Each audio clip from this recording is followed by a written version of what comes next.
Begini percakapan kelas dunia antara Sri Mulyani dengan Obama. Anies tenggelam.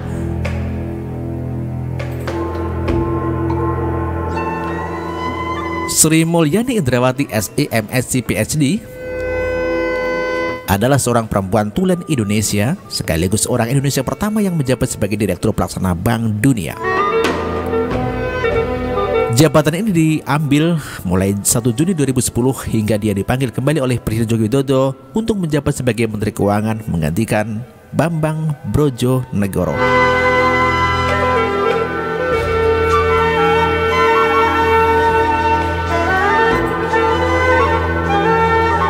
Sri Mulyani mulai menjabat lagi sejak 27 Juli 2016. Artinya sudah 6 tahun ia bekerja di Bank Dunia. Sebelumnya Sri Mulyani sempat menjabat Menteri Keuangan Kabinet Indonesia Bersatu di zaman Susilo Bambang Yudhoyono. Ketika ia dipanggil menjadi Direktur Pelaksana Bank Dunia, maka ia pun meninggalkan jabatannya sebagai Menteri Keuangan saat itu. Sebelum menjadi Menteri Keuangan, dia menjabat sebagai Menteri Negara Perencanaan Pembangunan Nasional atau Kepala Bappenas. Kinerja Sri Mulyani sepertinya kurang dihargai di Indonesia pada saat SBY memimpin. Maka dengan mudah ia keluar dari jabatannya dan mengambil jabatan yang jauh lebih prestisius, yakni Direktur Bank Dunia. Di era Sri Mulyani, pemerintah pusat untuk pertama kalinya dalam sejarah memperoleh opini wajar tanpa pengecualian atau WTP atas laporan keuangan pemerintah pusat LKPP tahun anggaran 2016 dari hasil audit BPK yang sekarang sedang bermasalah secara internal akibat auditor ditangkap oleh KPK. Spesialisasi penelitian yang dilakukan oleh Sri Mulyani adalah ekonomi moneter dan perbankan, kemudian ekonomi tenaga kerja. Masih banyak prestasi yang ditorehkan oleh Sri Mulyani sehingga ketika purna tugas menjadi Menteri Keuangan, ia didapuk menjadi Managing Director dan Chief Operating Officer World Bank. Ia akhirnya diminta pulang ke tanah air untuk membantu Kabinet Kerja Jokowi JK Jilid 2 sebagai Menteri Keuangan. Sri Mulyani juga masuk sebagai perempuan paling berpengaruh ke 31 versi majalah Forbes pada tahun 2015. Ya, Presiden Joko Widodo tidak salah memulangkan Sri Mulyani ke Indonesia. Rekam jejak yang begitu luar biasa membuat Jokowi menariknya kembali dan menjadikan Sri Mulyani sebagai Menteri Keuangan.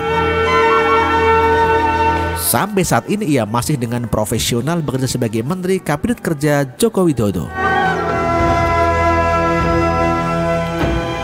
Di dalam acara Indonesian Diaspora Network yang diselenggarakan di Jakarta pada hari Sabtu 1 Juli 2017, Sri Mulyani pun datang dan berjumpa dengan Presiden Amerika Serikat ke-44 Obama. Dalam status Facebook yang diunggahnya pada hari ini, Sri Mulyani menceritakan kesannya yang baik dan penuh kenangan dengan Presiden Obama.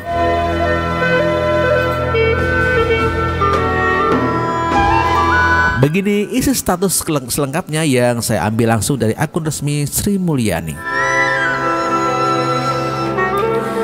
Hari Sabtu, tanggal 1 Juli 2017, saya berkesempatan bertemu dengan Presiden Amerika Serikat ke-44 Barack Obama pada acara Indonesian Diaspora Network di Jakarta. Dalam percakapan singkat dengan Presiden Obama, saya menanyakan kabar Michelle Obama karena beliau pernah memberikan sambutan dan mengisi acara mengenai pemberdayaan dan pentingnya pendidikan bagi anak perempuan di negara-negara berkembang. Saya juga menanyakan bagaimana keluarga Obama menikmati liburan di Bali dan Yogyakarta. Sebaliknya, Presiden Obama menanyakan kabar saya sejak saya kembali lagi ke Indonesia dan beliau menyatakan penghargaan atas kerja saya selama di Bank Dunia dalam membantu Presiden Bank Dunia Jim King untuk mencapai tujuan pembangunan di Bank Dunia, yaitu mengentaskan kemiskinan dan mengatasi kesenjangan di negara-negara berkembang. Dalam sambutannya, Presiden Obama menyampaikan betapa pentingnya Indonesia menjaga Bhinneka Tunggal Ika, menghargai dan menghormati perbedaan dan kemajemukan, namun tetap serius menjaga persatuan Indonesia. Presiden Obama juga menyatakan pentingnya suatu negara membangun institusi yang bersih dari korupsi dan efektif di dalam melindungi mereka yang rentan dan terancam oleh arus globalisasi.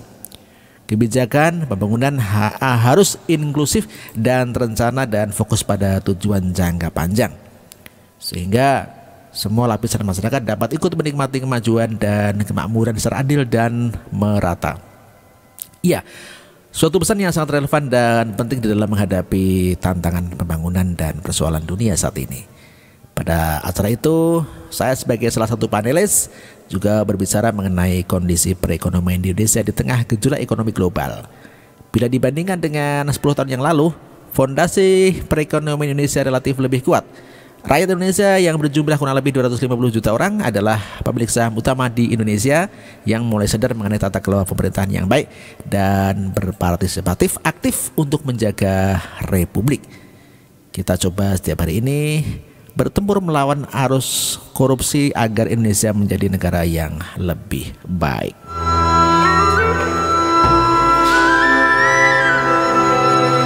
Sri Mulyani adalah menjadi salah satu mantan Direktur Pelaksana Bank Dunia.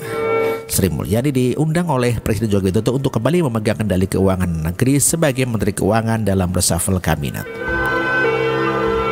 Sekembalinya, Sri Mulyani dengan segudang pengalaman berkontribusi di Bank Dunia pun tidak sia-sia.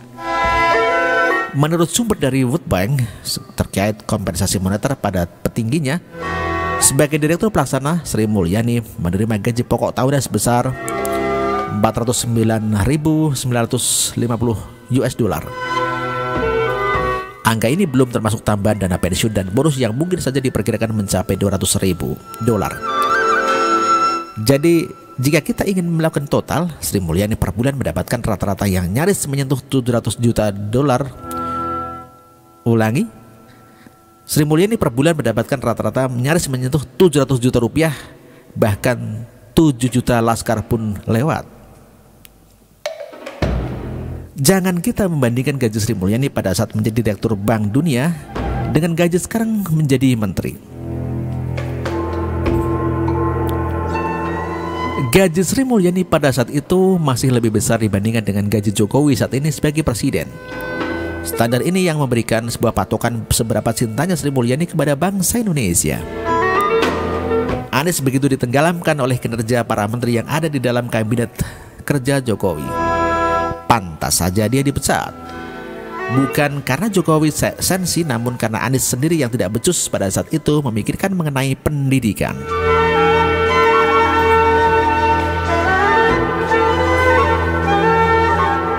Sri Mulyani yang berpengalaman di dalam mengatur keuangan sebagai Direktur Pelaksana Bank Dunia pun dengan telak menenggelamkan Anies. Percakapan yang dilakukan antara Sri Mulyani dengan Obama pun terlihat jauh lebih kontekstual. Menteri Ekonomi bertanya kepada Obama mengenai apa yang menjadi konteks mereka.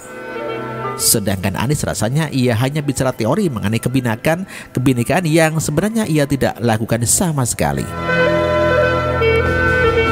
Ketimbang kita terus-menerus mengkritik Anies, sebaiknya kita mengangkat kisah-kisah manusia nyaris super, yakni seperti Sri Mulyani. Anies kalah dengan perempuan dan percakapan Sri Mulyani dengan Obama sangat berbobot dan kontekstual. Inilah menteri yang dipercaya oleh Jokowi di dalam mengembalikan stabilitas ekonomi Indonesia. Demikian kan? Betul kan yang saya katakan? Hai Sebastian, terima kasih.